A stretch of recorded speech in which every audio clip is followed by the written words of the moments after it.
Hey guys, what is going on? This is Wrestlelamia back with another episode.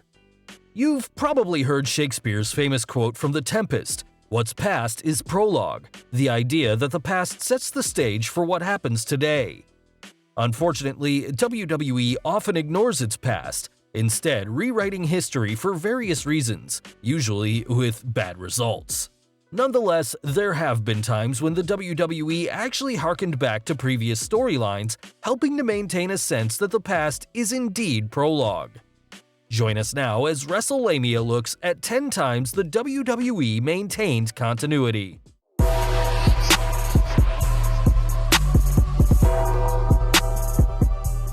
Vince arranges Stephanie's kidnapping.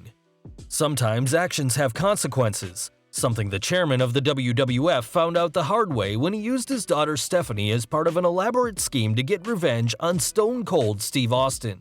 In 1999, The Undertaker seemed to believe he was the Lord of Darkness and formed a powerful heel faction known as the Ministry of Darkness. From there, Taker played diabolical mind games with Mr. McMahon, demanding that Vince sign over the WWF to him. Naturally, Vinnie Mac refused to give in, and a feud between McMahon's forces in the corporation and the Ministry of Darkness began. Things escalated further when The Undertaker kidnapped Stephanie McMahon and tried to marry her, only for an unlikely savior to arrive, none other than Vince's archenemy, Stone Cold Steve Austin. Austin reluctantly helped Vince against The Undertaker, and over time, the fans learned a mystery figure known only as the Higher Power was calling the shots. In one of wrestling's biggest letdowns, the Higher Power was revealed as Mr. McMahon, all part of McMahon's latest efforts to undermine Austin. While the angle didn't make much sense, it did later on when Triple H drugged Stephanie and married her, leading to a no-holds-barred match between Vince and Triple H at 1999's Armageddon pay-per-view. The match had the stipulation that Triple H and Stephanie's wedding would be annulled if Vince won, while Triple H would receive a WWF Championship match if he won. That night, Stephanie turned on Vince, later revealing she hadn't forgotten about how her father had used her to get revenge on Austin, and that the wedding was something she'd concocted with Triple H all along. The McMahon-Helmsley era arose from an earlier storyline, proving that continuity can help build up angles. KANE coerces LITA.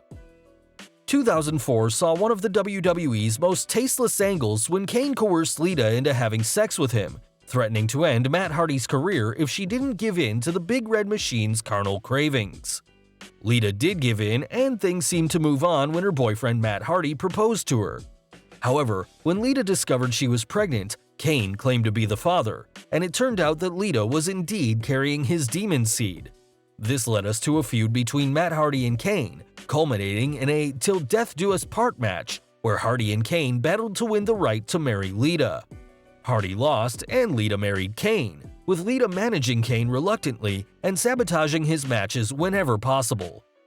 However, when wrestler Gene Snitsky accidentally knocked KANE into LITA, LITA lost her baby, and she joined forces with KANE, looking for revenge on Snitsky.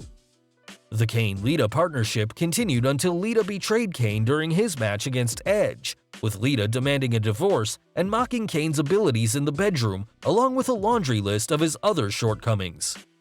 It's been said to beware the fury of a patient man, or in this case, a woman, and KANE's past misdeeds against LITA eventually caught up with him. Ric Flair buys one half of WWE from Shane and Stephanie. The summer of 2001 saw the debut of one of wrestling's biggest angles when Shane and Stephanie McMahon formed the Alliance, a group of former ECW and WCW stars recruited to help destroy the WWF.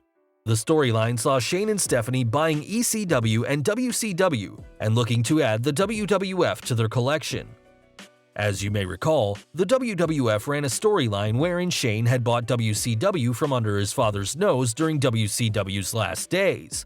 However, where did Shane and Stephanie get the money to purchase WCW and ECW? The WWF actually answered this question on the Raw after Survivor Series 2001, when Nature Boy Ric Flair showed up to announce that he was the man who'd purchased Shane and Stephanie's stock, and as a result, owned one half of the WWF.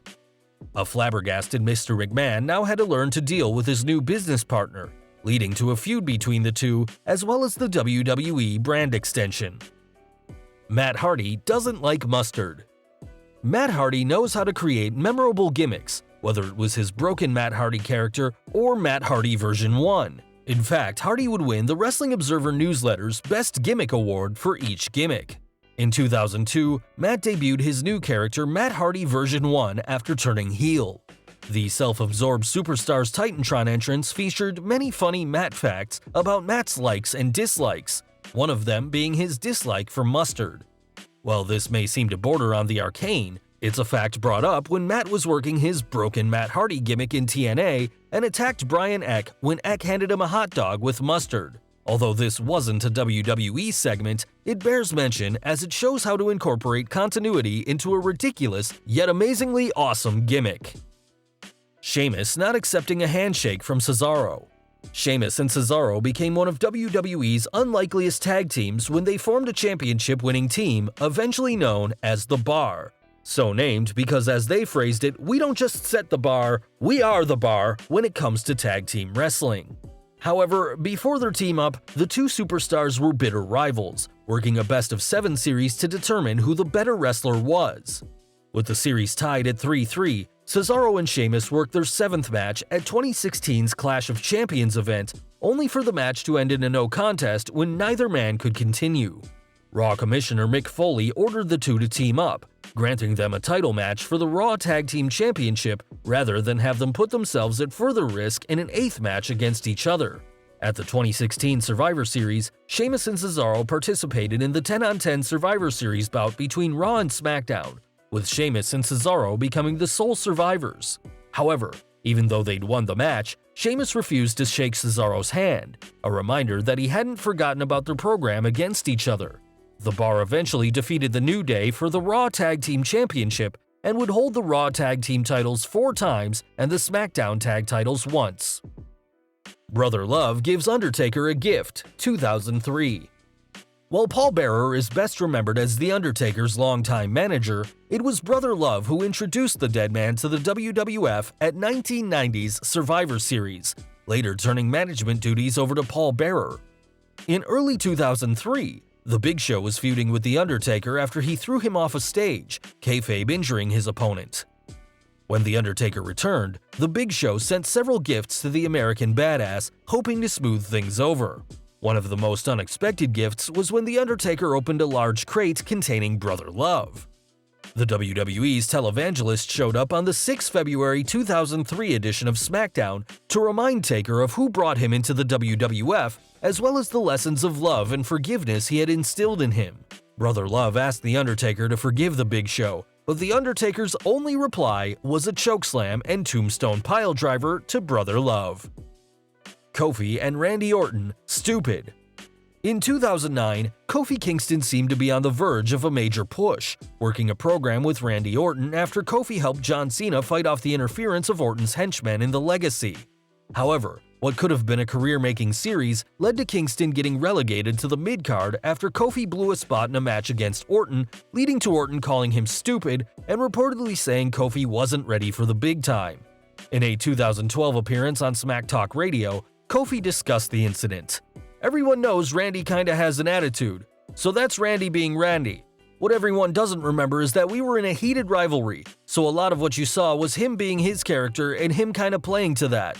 Nevertheless, the incident remained the talk of the wrestling world for years, so when Kofi got a bit of kayfabe payback, the dreadlocked Dynamo's moment of glory commanded the fans' attention. In a karmic twist on the 2009 match, Kofi called Orton stupid, stupid, stupid during his 6-man tag match alongside Matt Hardy and AJ Styles against the Viper, Samoa Joe, and Daniel Bryan. While the moment was scripted, unlike Orton's unprofessional tirade, it was a long time coming and one that built perfectly on an earlier moment. Samoan headbutts. While wrestling seems to have abandoned the racist trope of African-American wrestlers having naturally hard heads, the WWE continues to push the idea that Samoan wrestlers have incredibly hard skulls, allowing them to headbutt them with the same effect as someone wearing a football helmet. One thing that is no myth, however, Samoan toughness. The Samoan people are known for their physical fortitude, something evident in the sport of rugby, where Samoan stoutness stunned opponents. According to a 2008 article, These rugby-mad islanders illustrated the substantial gulf in physical conditioning this tournament has already exposed between the northern and southern hemispheres. The Welsh were quite unable to impose themselves in terms of strength and pace, apart from a period in the final quarter when they became desperate for points. As Wales found when they toured New Zealand 3 years ago, injuries proliferated largely because they did not have the requisite body hardness to withstand fierce though legitimate contact with the Samoans. The lock Phil May dislocated his shoulder, and Richie Collins and Troy Clement were also forced to retire with severe shoulder bruising. All will receive specialist treatment at a Brecon unit today. Regardless of steel-like skulls, the Samoans are not to be trifled with in any sport. Chris Jericho calls out HBK's fraud. 2008 featured one of the WWE's most intensely personal feuds ever, the battle between the egotistical Chris Jericho and the Heartbreak Kid Shawn Michaels. While Michaels had come a long way from the self-centered heel of the 90s, both on-screen and off, the heel Chris Jericho pointed out that Shawn Michaels wasn't the upstanding babyface he claimed to be. Jericho was referencing Shawn Michaels' match against Batista at 2008's Backlash, where Jericho served as special referee, where Michaels appeared to have hurt his knee late in the match, leading to Jericho pausing the match to check on him and stopping Batista's offense. Michaels got up and superkicked the animal for the win, limping back to the ring. However, Jericho was suspicious and called Michaels out, leading to HBK admitting that he had indeed faked the injury. Although HBK was in the ring, Jericho took things to the extreme, attempting to end Michaels' career by targeting his injured eye during their match at the 2008 Great American Bash. Trish Stratus barks like a dog. Although the incident is now considered one of the WWE's most misogynistic angles, but then again we are dealing with Vince McMahon during the latter days of the Attitude Era, the segment in 2001 where Mr. McMahon humiliated Trish Stratus by forcing her to get on her knees and bark like a dog came back to bite him, no pun intended. Trish had become Mr. McMahon's mistress after Linda McMahon suffered a storyline nervous breakdown, with Vince institutionalizing Linda as well as over-medicating her. However, when Vince battled Shane McMahon at WrestleMania 17, Mr. McMahon decided to further humiliate Linda by having her watch him beat up Shane. Trish brought Linda to ringside in a wheelchair, and Vinnie Mac pulled Linda into the ring in her heavily drugged state to watch Shane get pummeled. That is, until Linda McMahon got up and blasted Vince in his grapefruits. Apparently, Trish had secretly weaned Linda off her medication, allowing her to take out her husband, with Trish turning babyface in the process. Like Kane, Vinnie Mac would find out that messing with the WWE's women can have devastating consequences. There you have it, 10 times the WWE referenced past storylines.